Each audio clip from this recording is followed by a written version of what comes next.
He is, but they've made up and they're best of friends now. If anyone knows what he's talking about, please press red now. Nope, no need. It's Street Cred Sudoku. Are you a dedicated follower of fashion? Are you up on your celebs and down with the kids? Are you so hip it hurts? Or do you just have a hip that hurts? Either way, you better keep watching. This is Street Cred Sudoku.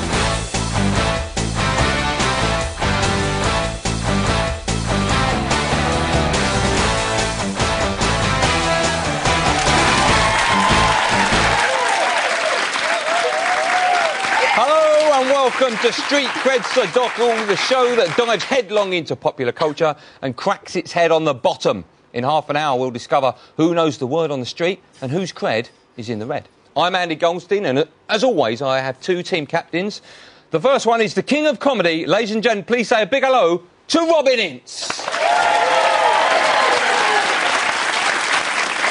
Opposite Robin is the Earl of Laughter. Rufus Hound is here, everyone. Joining Robert tonight, it's Josie Long. And on Rufus's team tonight is the one and only Mr. Paulfoot.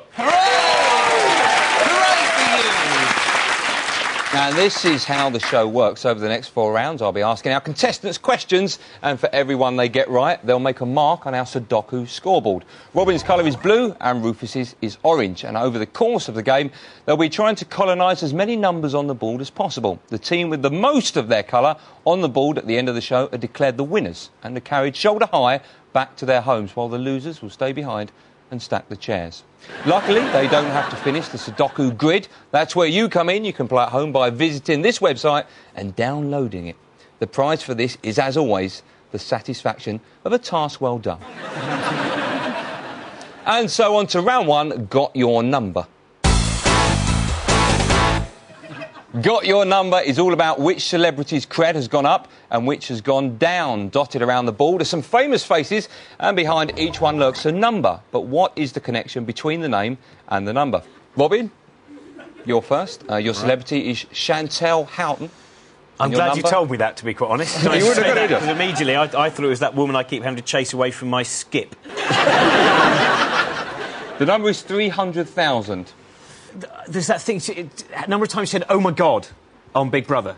It's not that. Can you have 300,000 hair extensions? Not necessarily on her head, but she actually believes herself to be some form of missing link and has them hanging off her body like that. And she merely walks like a kind of a hairy hedge around the East End while people cheerily wave at her. So I thought it would be the amount she would command if she were a prostitute. Have you tried to ask her if she would sleep with you?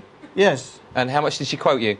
Well, she said 400,000, but I reckon I could have knocked her down. It's all hypothetical, of course, because as we know, she is not a prostitute. She's not, of course. She is a talented singer-songwriter. Yeah, OK. that's what it is. Robin, I can put you out your misery because the correct answer is it's the amount of pounds she's got for her autobiography at the age of just 22. Imagine if she'd have waited another 5 years. Think what she would have got then. Nothing, I imagine. Rufus, it's your turn. Right. Heather Mills, and the number is 112. Is it the number of legs she has? Is you times the actual answer by 112? Is it the number of German men who've wrapped themselves around her and cried, Ich liebe dich? Ich liebe what? Dich. Oh. It's German for I love you. You're close with the word German being in the answer. Does that help? The number of shots. Come on, the number keep of going. shots in existence. Shots of her tittens. Do you know what? I'm going to give you a point purely because I can't remember the last time I heard the word tittens. So I'm going to give you a point. 112 is the number of pages of photos showing Heather Mills McCartney in the German educational book, The Joys of Love. Heather has insisted the book was merely a lover's guide self-help manual, a bit like that well-known travel guide Debbie Does Dallas.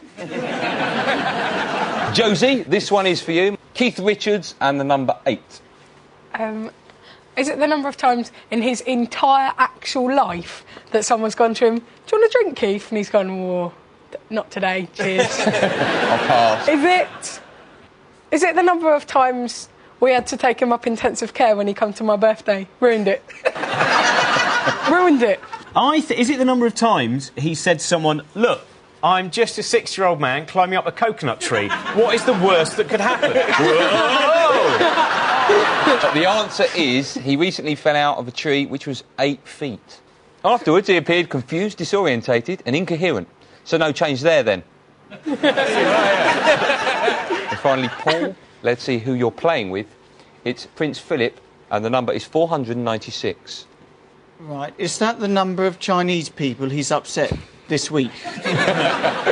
It's not that. No. Is it the age he would be if he were a human? It's not that either. No. Is it the number of miles he has walked 3 paces behind the Queen this year? Always 3 paces behind, just following her around. So what's the 496? The number of miles. No. The clue is in what I'm saying. Sorry. Just so you know, in future, just to listen to the words which I say, which are in the language of England, and then you just translate that and work out whether it's correct. OK. Obviously, I understand. Paul, I apologise. Yes, that's all right, Andy. Is it the number of times he's had sex with the Queen with the number 96 put after it? The answer is he's 496 in line to the throne. This is not because he's married to the Queen, but because he's the great-great-grandson of Queen Victoria, or, as he'd probably say, the great-great-grandson of that fat German cow. At the end of that round, Rufus's team on 1 point and Robin's on 0. Oh, what is And so on to round 2, word on the street.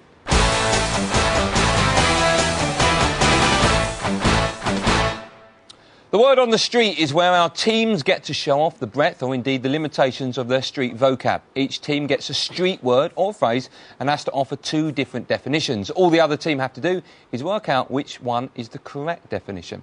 And before we start, can I just say this is nothing like Call My Bluff. They've got 3 on each team. Robin's team, you go first, and your word is...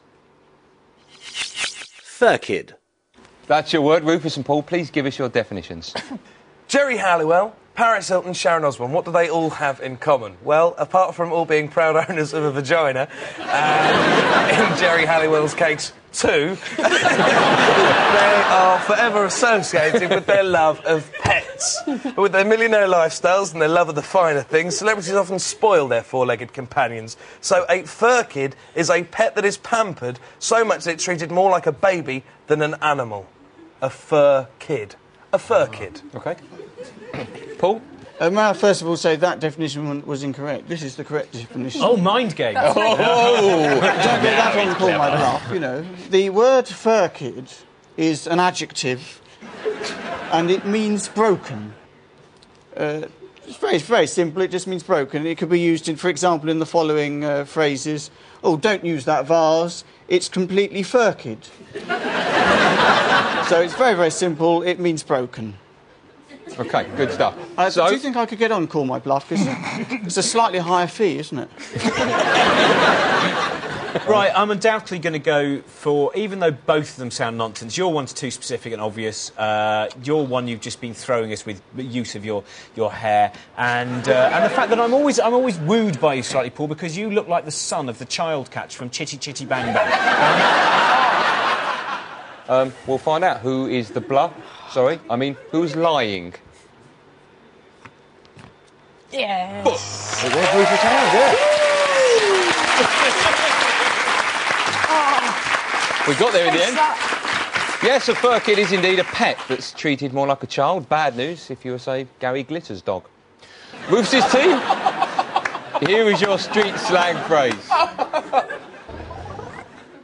DNA trip. OK, Robin and Josie, give us your definitions.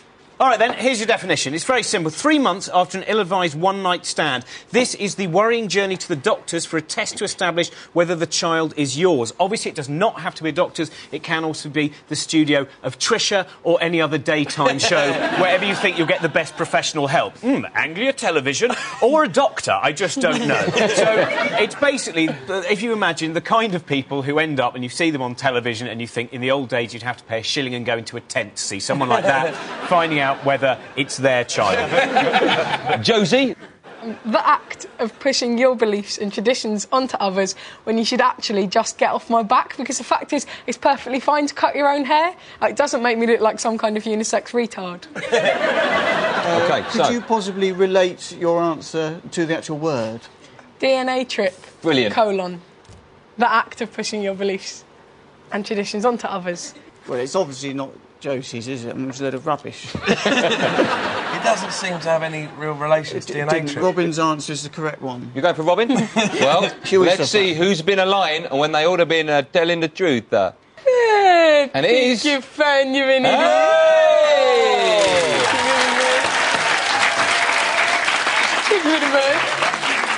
Yes, a DNA trip is tediously pushing your beliefs or ethnic traditions on others. This can take many forms, from the relatively mild making people wear a kilt to your Scottish wedding, all the way up to that crime against humanity, the Cayley. Just time to check the grid, and as you can see, both teams evenly matched with 1 point each. After the break, there's more time for the teams to impress or embarrass themselves, so we'll see you in part 2.